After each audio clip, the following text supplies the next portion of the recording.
ito bang ginawa niyang pag-atras, no? Kumalas na siya dito sa party ng Pangulo, ng administration party. Ano po ang reaction niyo dyan? Tama ba yung ginawa niyang yan?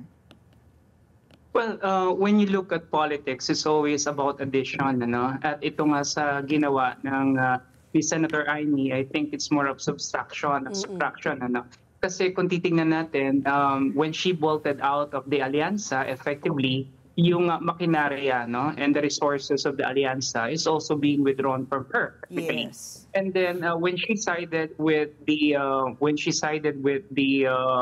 opposition, with the Dutertes, medyo skeptic din naman ang mga pro-Duterte supporters dun sa talagang intention niya as to why she is supporting Duterte. And kumbaga parang lumalabas, too late the hero yung kanyang mga actions, ano, because she could have made earlier pronouncements, especially during the point of the arrest, which did not happen. So kumbaga parang lumalabas sa punto de vista ng mga pro-Duterte supporters is that nung nakita niya na meron talagang negative sentiment yung ating mga kababayan doon sa nangyaring pag-aresto sa Pangulo, biglang pihit siya pupunta sa kampo ng dating Pangulo. And it does not sit well with the Duterte supporters as well, no? Because number one, she is a Marcos, and alam naman natin ngayon na matindi ang hinanakit ng mga pro-Duterte supporters sa mga Marcos, and because she carries the surname, most likely I don't think it will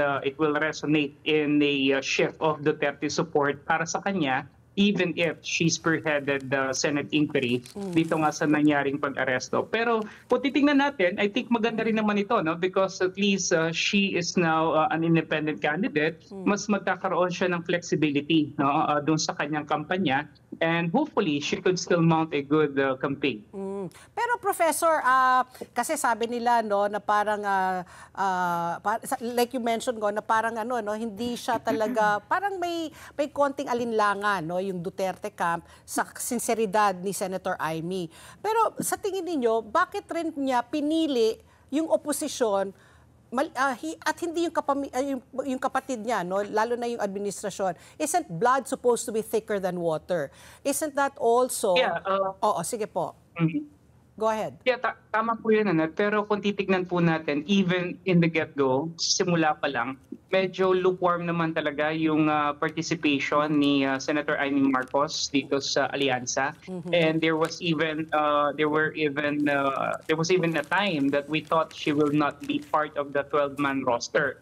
So at the same time, nakikita naman natin even before na meron din naman malalim na ugnayan si Senator Amy Marcos with the Dutertes. And this goes way, way back. So siguro maaari nating sabihin, yes, blood is thicker than water, pero sa ganitong usapin kasi, sometimes it's all about political survival. And syempre, iisipin dito ni Senator Amy Marcos what will be good for her, especially her political career. At kaya medyo mas pinipili niya na sumanib doon sa tingin niya na makakapagdala sa kanya ng mas magandang kalalagyan dito sa ating karera sa Mayo 12. Okay.